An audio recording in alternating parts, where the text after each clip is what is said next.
Everyday life science by সূচনা চ্যানেলে সকল শিক্ষার্থীদের স্বাগত।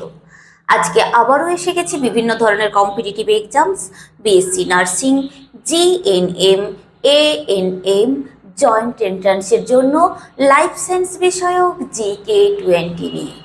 তো পুরো ভিডিওটি স্কিপ না করে দেখতে থাকো, চ্যানেলটিকে সাবস্ক্রাইব করে দাও। এছাড়া ভিডিওটি তোমার বন্ধুদের কাছে চটপট শেয়ার করে দাও। তাহলে চলো শুরু করা যাক।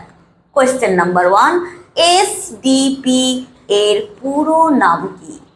এসডিপি এর পুরো নাম হচ্ছে শর্ট ডে প্ল্যান্ট। তাহলে এসডিপি এর পুরো নাম কি? Short day plant. এসডিপি এর পুরো নাম কি হলো? Short day plant. Question number 2, short day প্ল্যান্টের ক্ষেত্রে পুষ্প কখন প্রস্ফুটিত হয়? কোয়েশ্চেনটা কি বলেছি? শর্ট ডে প্ল্যান্ট, যাকে আমরা বাংলায় বলে থাকি হ্রস্বদিবা উদ্ভিদ। তো এই ধরনের উদ্ভিদের ক্ষেত্রে কখন পুষ্পটা বা ফুল ফোটে বা পুষ্প প্রস্ফুটিত হয়? সংকট আলোককালের থেকে কম আলোতে। কি বললাম? সংকট আলোককালের চেয়ে কম আলোতে এই ধরনের উদ্ভিদের ফুল ফোটে। তাহলে কি বললাম? সংকট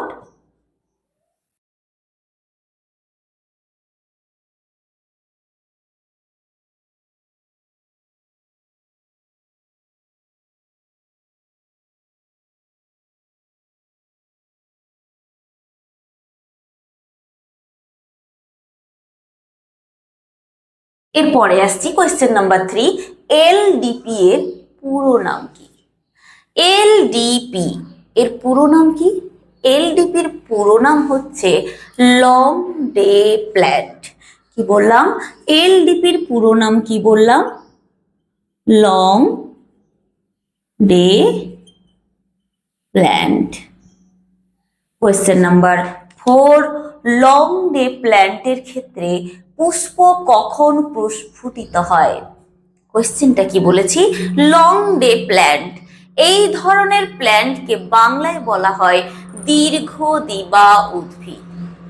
তো লং ডে প্ল্যান্ট বা দীর্ঘদিবা উদ্ভিদের পুষ্প তখনই প্রস্ফুটিত হয় যখন সংকট আলোককালের থেকে বেশি আলো পায় উদ্ভিদটি। কি বললাম? সংকট আলোককালের থেকে বেশি আলো যখন উদ্ভিদটি পাবে তখনই এই ধরনের উদ্ভিদের পুষ্পটা প্রস্ফুটিত হবে বা ফুলটা ফুটবে। ক্লিয়ার? তাহলে কি হবে?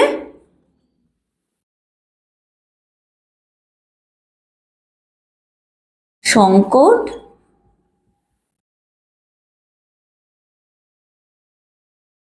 আলোককালের থেকে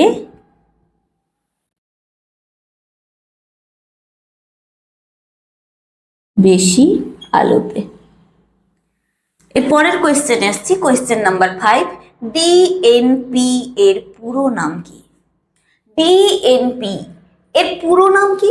এর পুরো নাম হচ্ছে ডে নিউট্রাল প্ল্যান্ট। ডিএনপির পুরো নাম কি হলো? Day neutral plant. তাহলে ডিএনপির পুরো নাম হচ্ছে day neutral plant. Question number 6, day neutral plant এর পুষ্প কখন ফোটে? কোয়েশ্চেনটা কি বলেছি? Day neutral plant. এই ডে নিউট্রাল প্ল্যান্টের ক্ষেত্রে পুষ্পটা কখন প্রস্ফুটিত হয়? ডে নিউট্রাল প্ল্যান্টের ক্ষেত্রে পুষ্প তখনই প্রস্ফুটিত হয় যখন দিন এবং রাত্রি প্রায় সমান সমান হয়ে যায়। কি বললাম? যখন দিন এবং রাত্রির ভাগটা প্রায় সমান সমান হয়ে যায় তখন ডে নিউট্রাল প্ল্যান্টের পুষ্পটা প্রস্ফুটিত হয়।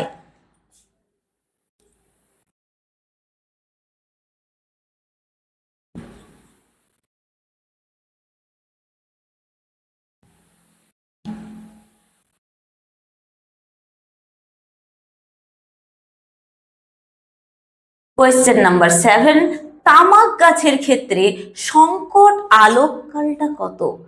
তামাক গাছের ক্ষেত্রে সংকট আলোককাল হচ্ছে 12 ঘন্টা। কি বললাম? তামাক গাছের ক্ষেত্রে সংকট আলোককাল হচ্ছে 12 ঘন্টা। কোয়েশ্চেন নাম্বার 8, জ্যান্থিয়ামের সংকট আলোককাল কত? জ্যান্থিয়ামের ক্ষেত্রে সংকট আলোককাল হচ্ছে 15.5 ঘন্টা। কি বললাম? জ্যান্থিয়ামের ক্ষেত্রে সংকট আলোককাল হচ্ছে 15.5 ঘন্টা। কোয়েশ্চেন নাম্বার 9, আলোক পর্যায়ের আবেশনে কি ঘটে? অবশ্যই আলোক পর্যায়ের যখন আবেশন ঘটে তখন উদ্ভিদের যে অগ্রজ মুকুল থাকে সেই অগ্রজ মুকুলটা পুষ্প মুকুলে পরিণত হয়। কি হয়? উদ্ভিদের অগ্রজ মুকুল পুষ্প মুকুলে রূপান্তরিত হয়। তাহলে আলোক পর্যায়ের আবেশনে কি ঘটে?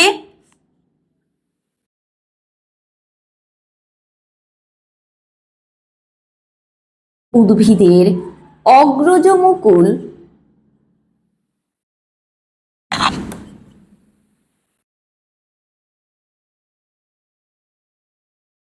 পুষ্পমুকুলে রূপান্তরিত হয়।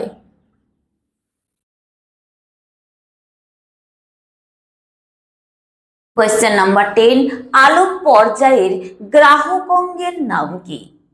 আলোক পর্যায়ের যে গ্রাহক অঙ্গ রয়েছে সেই গ্রাহক অঙ্গের নাম হচ্ছে পাতা। কি বললাম?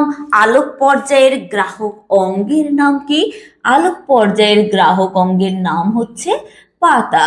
কোয়েশ্চেন নাম্বার 11, দীর্ঘদিবায়ু উদ্ভিদকে সুদূর লাল আলোর পর কোন আলোতে রাখলে পুষ্প প্রস্ফুটিত হবে? কোয়েশ্চেনটা কি বললাম? দীর্ঘ দিবা উদ্ভিদ, যাকে আমরা ইংলিশে বলে থাকি লং ডে প্ল্যান্ট। তো এই ধরনের উদ্ভিদকে সুদূর লাল আলোর পর কোন আলোতে রাখলে তবেই পুষ্পটা প্রস্ফুটিত হবে? সুদূর লাল আলোর পর এই ধরনের উদ্ভিদকে যদি লাল আলোতে রাখা হয় তবেই পুষ্প প্রস্ফুটিত হবে। কোয়েশ্চেন নাম্বার 12, উদ্ভিদের কোন অঙ্গে সুদূর লাল আলো বা লাল আলো গ্রহণকারী রঞ্জক উপস্থিত? কোয়েশ্চেনটা কি বলেছি? উদ্ভিদের কোন অঙ্গ রয়েছে যে অঙ্গে সুদূর লাল আলো বা লাল আলো গ্রহণকারী রঞ্জক উপস্থিত? সেটি হচ্ছে পাতা। কোথায়? পাতায়।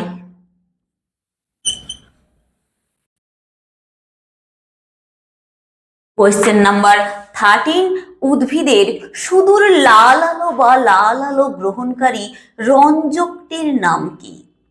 কোয়েশ্চেনটা কি বললাম? উদ্ভিদের সুদূর লাল আলো বা লাল আলো গ্রহণ করে যে রঞ্জক, সেই রঞ্জকটির নাম কি? সেই রঞ্জকটির নাম হচ্ছে ফাইটোক্রোম।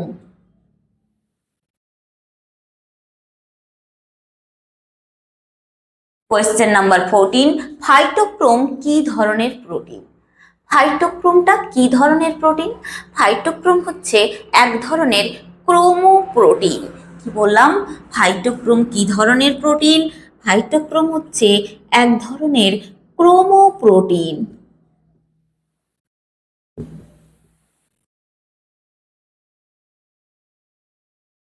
কোয়েশ্চেন নাম্বার 15, ফাইটোক্রোমের বর্ণ কিরূপ বা ফাইটোক্রোম কি রঙের হয়?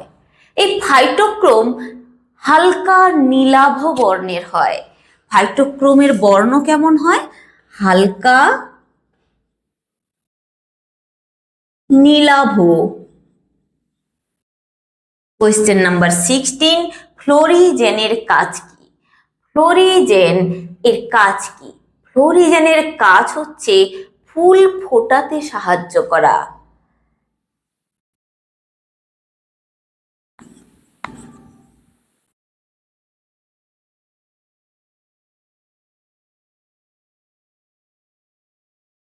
তাহলে ফ্লোরিজেনের কাজ কি হলো? ফুলকে ফোটাতে সাহায্য করা। কোয়েশ্চেন নাম্বার 17, ফ্লোরিজেন কি ধরনের যৌগ? ফ্লোরিজেন হচ্ছে এক ধরনের আম্লিক যৌগ। কি বললাম? ফ্লোরিজেন এক ধরনের আম্লিক যৌগ।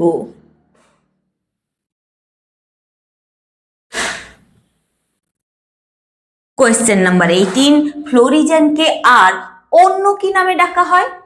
ফ্লোরিজেনকে আর অন্য কি নামে ডাকা হয় বলো তো? প্রকল্পিত হরমোন। ফ্লোরিজেনকে তাহলে আর অন্য কি নামে ডাকা হলো? প্রকল্পিত হরমোন নামে।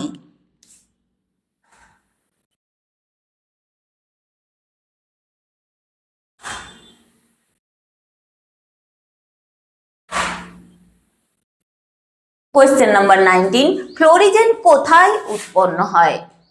এই যে ফ্লোরিজেন, এটি কোথায় উৎপন্ন হয় বলতো? এটি উৎপন্ন হয় সূর্যালোকের প্রভাবে পাতায়। কোথায় উৎপন্ন হয়?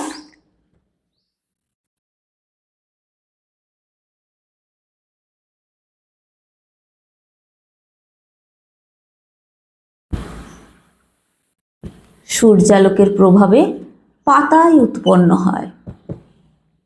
কোয়েশ্চেন নাম্বার 20, পাতায় উৎপন্ন ফ্লোরিজেন কোন কলার মাধ্যমে বাহিত হয়? কোয়েশ্চেনটা কি বললাম? পাতায় যে ফ্লোরিজেনটা উৎপন্ন হয়, এই ফ্লোরিজেন কোন কলার মাধ্যমে উদ্ভিদ দেহে বাহিত হয়? এই ফ্লোরিজেন কেবলমাত্র ফ্লোয়েম কলার মাধ্যমে উদ্ভিদ দেহে বাহিত হয়। তাহলে কোন কলার মাধ্যমে বাহিত হয়? ফ্লোয়েম কলার মাধ্যমে।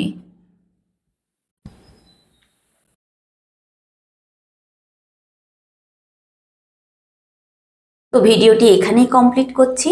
কারোর যদি কোনো প্রশ্ন বা কোয়ারি থাকে অবশ্যই অবশ্যই কমেন্ট সেকশানে লিখে পাঠাবে এবং আমার এই চ্যানেলটিকে লাইক, শেয়ার, সাবস্ক্রাইব করে পাশে থাকা বেল আইকনটি প্রেস করে দেবে, যাতে আপলোড ভিডিওর নোটিফিকেশান কোনো রকমই তোমরা মিস না করো। ধন্যবাদ।